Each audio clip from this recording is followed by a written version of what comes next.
Hi friends, welcome to my channel. ఇప్పుడు నేను చదివి వినిపించబోయే చందమామ కథ పేరు అజ్ఞాత కవి. శ్రీపురంలో రాజశేఖరుడనే అజ్ఞాత కవి ఉండేవాడు. అతను సహజ కవి కావటం చేత తాను ఎంత ప్రతిభ కలవాడినైనది అతనికే తెలియదు. అతను 10 సంవత్సరాల పాటు విరామం లేకుండా ఒక రసవత్తర కావ్యం రచించి దాన్ని గురించి నాగభూషణుడు అనే ఒక పేరుబడిన కవి అభిప్రాయం తెలుసుకోవటం మంచిదని అతని వద్దకు తన కావ్యాన్ని తీసుకొని పోయాడు. అయ్యా, ఈ కావ్యాన్ని నేను రచించాను. ఇందులో గల కావ్య లక్షణాలు ఎలాంటివో తమరు చూసి చెప్పండి. మీరు ప్రోత్సహించినట్లయితే నేను కవిత్వంలో కృషి చేస్తాను. లేని పక్షంలో కవితా వ్యాసంగం మానేసి మరేదైనా పని చూసుకుంటాను అన్నాడు రాజశేఖరుడు నాగభూషణుడితో. నాగభూషణుడు ఆ కావ్యాన్ని అక్కడక్కడా చదివి ఆశ్చర్యపోయాడు. రాజశేఖరుడు మామూలు కవిత్వం రాయగలడని కూడా ఎవరికీ తెలియదు. ఇంత అద్భుత కవిత్వం రాయగలడని ఎవరు అనుకుంటారు?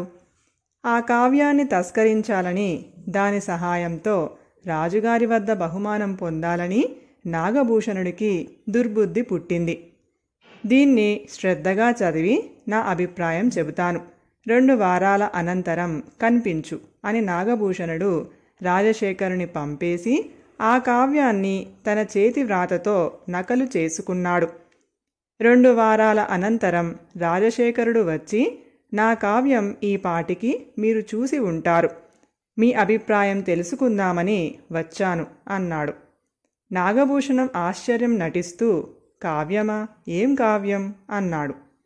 2 వారాల క్రితం నేను స్వయంగా వచ్చి 10 ఏళ్ళు నేను శ్రమించి రచించిన కావ్యం గురించి మీ అభిప్రాయం తెలుసుకుందామని దాన్ని మీ వద్ద ఉంచి వెళ్ళాను, గుర్తులేదా అని రాజశేఖరుడు అడిగాడు.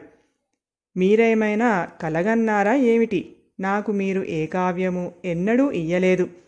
అసందర్భంగా మాట్లాడకండి అని నాగభూషణుడు దబాయించాడు.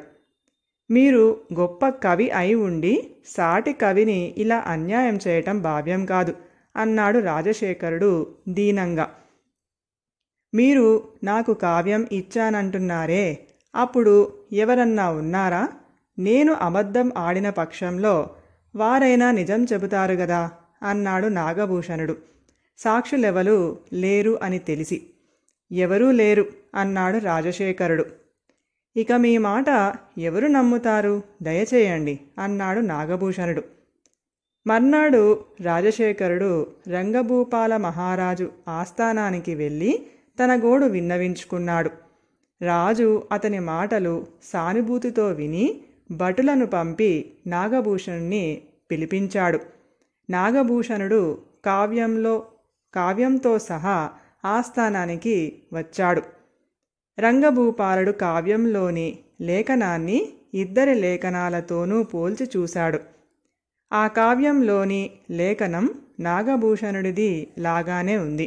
మహారాజా, నా కావ్యం అతని ఇంట 2 వారాల పాటు ఉంది.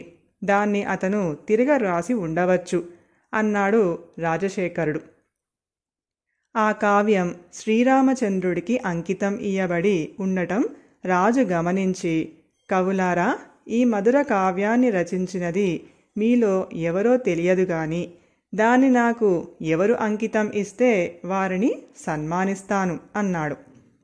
వెంటనే నాగభూషణుడు, తప్పకుండా మహారాజా, మీ అంతటి వారు అడిగితే కాదనగలనా అన్నాడు. మీ అభిప్రాయం ఏమిటి అని రాజు రాజశేఖరుణ్ణి అడిగాడు. క్షమించండి మహారాజా, నా ఇష్టదైవం అయిన శ్రీరామచంద్రుడికి దాన్ని అంకితం ఇచ్చాను. దాన్ని రాజదర్బారులో చదివి బహుమతులు పొందటానికి రాయలేదు. కీర్తికాంక్ష కూడా నాకు లేదు అన్నాడు రాజశేఖరుడు నిస్సంకోచంగా. ఈ సమాధానం విని రంగభూపాలుడు పరమానందభరితుడై నాగభూషణ కవిని చెరసాలలో పెట్టమని భటులను ఆజ్ఞాపించాడు. నాగభూషణుడు హడలిపోయి మహారాజు కాళ్ల మీద పడి తాను చేసిన నేరాన్ని ఒప్పుకొని తనను క్షమించమని వేడుకున్నాడు. రాజు రంగభూపాలుడు అతన్ని గట్టిగా మందలించి క్షమించి విడిచిపెట్టి నిండు సభలో రాజశేఖరుడికి బ్రహ్మాండంగా సత్కారం చేశాడు. కథ సమాప్తం. ఈ కథ గనక మీకు నచ్చినట్లయితే ప్లీజ్ లైక్ చేయండి, షేర్ చేయండి. మరిన్ని మంచి మంచి కథల కోసం మా ఛానల్ని సబ్స్క్రైబ్ చేసుకోండి. Thank you.